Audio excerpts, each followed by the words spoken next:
మిత్రులందరికీ స్వాగతం. నా పేరు Padmavati. Welcome to my channel. ఈరోజు మనం వినబోయే కథ యశస్వి రచించిన కొత్త రకం బ్రతుకు తెరువు. ఒక మంచి కథను వినేద్దామండి. ఏరా రాము, ఉదయం నుంచి కనిపించడం లేదు, ఎక్కడికి వెళ్ళావు? పైగా నీకు ఉద్యోగం కూడా లేదు, సంపాదన లేదు అని అడిగాడు అప్పారావు. ఒరే అప్పిగా, నాకు ఉద్యోగం లేదు కరెక్టే, కానీ నేను సంపాదిస్తున్నా. ఎలాగో తెలుసా? 4 ఏళ్లు కష్టపడి సంపాదించిన డిగ్రీ ఉంది కదా, ఆ డిగ్రీ మీద మన ప్రభుత్వం వాళ్ళు డబ్బులు ఇస్తారంట. అది ప్రతి నెల 1000 రూపాయలు. అది కాకుండా కిలో బియ్యం ఎంత? రూపాయే కదా. మా కుటుంబం మొత్తానికి ఒక 20 కేజీల వరకు వస్తాయి. ఈ రెండూ కాకుండా అమ్మకేమో వృద్ధాప్య పెన్షన్ వస్తుంది, తమ్ముడికేమో అంగవైకల్యం పెన్షన్ వస్తుంది. నెలకి ముగ్గురికి కలిపి ఒక 6000 వరకు వస్తాయి. అలాగే మధ్యాహ్నం భోజనం చేయడానికి 5 రూపాయల క్యాంటీన్ ఉంది. ఇక బ్యాంకులో ఉన్న పొలం మీద అప్పులంటావా? మళ్ళీ ఎలక్షన్ వచ్చే టైంకి ఎవరో ఒకరు రుణమాఫీ చేస్తారు. ఇంకెందుకురా ఉద్యోగం చేయడం అని సమాధానం చెప్పి అక్కడి నుంచి వెళ్ళిపోయాడు రాము. రాముగాడు చెప్పిన సమాధానంకి అప్పారావు కంగు తిని, నీ సంపాదన ముందు అనిల్ అంబానీ కూడా దిగదుడిపే అని అనుకొని అక్కడి నుంచి వెళ్ళిపోయాడు. తర్వాత రోజు రాము అప్పారావు కలిసి సిటీకి వెళ్లారు. వీడసలే చాలా పిసినారితనంగా ఉంటాడు. ఇంత ఖర్చు పెట్టి సిటీ ఎందుకు తీసుకొచ్చాడబ్బా అని ఆలోచిస్తున్నాడు అప్పారావు. ఇద్దరూ కలిసి ఒక ఫోటో స్టూడియోకి వెళ్ళి రాముకు ఒక 3 ఫోటోలు తీయించుకున్నాడు. ఒరే రాము, ఇన్ని డబ్బులు ఖర్చు పెట్టి ఇప్పుడు ఫోటోలు ఎందుకు తీయించుకున్నావురా అని అడిగాడు అప్పారావు.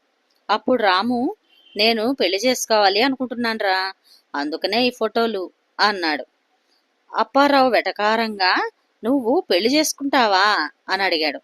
అరే వేర్రే అప్పారావు, పెళ్లి కూడా ఒక రకంగా డబ్బుకు సోర్సురా, అందుకే పెళ్లి చేసుకుంటున్నాను. అర్థం కాలేదా? చెప్తాను విను అంటూ రాము పెళ్లి గురించి చెప్పడం మొదలుపెట్టాడు. నేను పెళ్లి దగ్గరలో ఉన్న ఒక రిజిస్టర్ ఆఫీసులో చేసుకుంటాను. అలాగే ఒకే ఒక్క కూతురున్న సంబంధం మాత్రమే చూడమని వాళ్ళకి చెప్పాను. పెళ్ళైన తర్వాత ఉదయం 9 నుంచి 11 గంటల వరకు మాత్రమే ఫంక్షన్ ఏర్పాటు చేస్తాను. ఓన్లీ ఆ ఫంక్షన్లో టిఫిన్స్ మాత్రమే ఉంటాయి, భోజనాలు ఉండవు. పెళ్లికి వచ్చిన వాళ్ళు అందరూ చదివింపులు రాస్తారు. అదీ కాకుండా వస్తూ వస్తూ నా భార్య నా గురించి కట్నం తీసుకొస్తుంది. ఎలాగో ఒక్కతే కూతురు కాబట్టి వాళ్ళ అమ్మ నాన్న చనిపోయిన తర్వాత ఆస్తి మొత్తం నాకే వస్తుంది. ఇంకా టిఫిన్ ఖర్చు అంటావా, నాకొక మూలకు రావు. పెళ్లికి వచ్చిన వాళ్ళు చదివింపులతో పాటు మిక్సీలు, గ్రైండర్లు, ఉంగరాలు ఇలా ఏవేవో బహుమతులు ఇస్తూ ఉంటారు కదా. ఎటు చూసుకున్నా నా లెక్క పక్కాగా ఉంటుంది. అందుకనే త్వరగా పెళ్లి చేసుకుందాం అనుకుంటున్నాను. నువ్వేమంటావ్ అని అడిగాడు రాము. ఈసారి రాము సమాధానం వల్ల అప్పారావుకి కొంచెం మతి భ్రమించింది. ఈ షాక్ నుండి తేరుకోవడానికి అప్పారావు దగ్గరలో ఉన్న ఒక కూల్ డ్రింక్ షాప్కి వెళ్ళి సోడా తాగుతాడు. అప్పారావు మెదడు కొంచెం కుదుటపడ్డాక బయలుదేరారు. రాము చెప్పిన ప్రకారం ఒక సంబంధం కుదిరింది. తాను అనుకున్న విధంగానే అన్నీ జరిగాయి. ఇదంతా చూస్తున్న అప్పారావు నవ్వాలో ఎడవాలో అర్థం కాక వచ్చిన అందరూ అతిథులతో పిచ్చి పిచ్చిగా మాట్లాడుతున్నాడు. దైవం కూడా రాముకి అనుకూలంగా ఉన్నట్లు తన అత్తమామలు బకెట్ తన్నేశారు. ఆస్తిపాస్తులు కూడా రాము చూసుకుంటున్నాడు. ఇప్పుడు రాము సంపాదన నెలకు దాదాపు 20,000 దాకా పెరిగింది. కానీ అప్పారావు ఇంకా 8,000 జీతానికి ఎంఆర్ఓ ఆఫీసులో క్లర్క్గా పనిచేస్తున్నాడు. అదే ఎంఆర్ఓ ఆఫీస్కి రాము తన మామగారి పేరు మీద ఉన్న ఆస్తిపాస్తులన్నీ తనకు పుట్టబోయే బిడ్డకు చెందే విధంగా రిజిస్ట్రేషన్ చేయించుకోవడానికి వచ్చాడు. ఇది చూస్తున్న అప్పారావు తెగులు వచ్చిన కోడిలాగా కొట్టుకుంటున్నాడు. కొన్ని రోజుల తర్వాత రాము వాళ్ళ అమ్మ చనిపోయింది. దహన సంస్కారాలు చేస్తే డబ్బులు ఖర్చు అవుతుందని రాము ఆ ఊరి ప్రెసిడెంట్ సహాయంతో వాళ్ళ అమ్మ శవాన్ని దగ్గరలో ఉన్న ఒక ప్రభుత్వ ఆసుపత్రికి దానం చేశాడు. ఇలా సొంత అమ్మ శవాన్ని దానం చేయడం వల్ల తనకు సొసైటీలో మంచి పేరు వచ్చింది.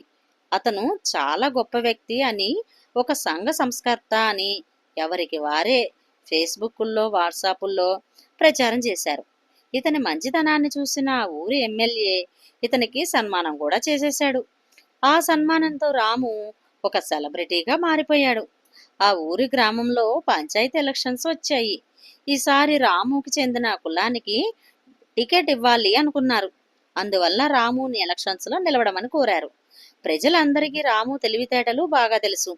ఇతన్ని సర్పంచ్గా చేస్తే పైసా ఖర్చు లేకుండా గ్రామాన్ని బాగా అభివృద్ధి చేస్తాడు అని నమ్మి తనని ఊరి ప్రెసిడెంట్గా ఎన్నుకున్నారు. గెలిచిన 2 రోజుల తర్వాత ఎంఆర్ఓ ఆఫీస్కి పని మీద వెళితే అక్కడ అప్పారావు రాముని చూసి అతను సర్పంచ్ అని తెలుసుకొని తన మతి భ్రమించి పిచ్చివాడిగా మారిపోయాడు. మతి భ్రమించిన అప్పారావు వెర్రికేకలు వేస్తూ పిచ్చి పిచ్చిగా అరుస్తూ ఉన్నాడు. అక్కడ ఉన్న జనం అందరూ కూడా అప్పారావు వంక జాలిగా చూడసాగారు. ఎవరో మహానుభావుడు పిచ్చి ఆసుపత్రికి సమాచారం ఇవ్వగా వాళ్ళు వచ్చి అప్పారావుని తీసుకుని వెళ్ళిపోయారు.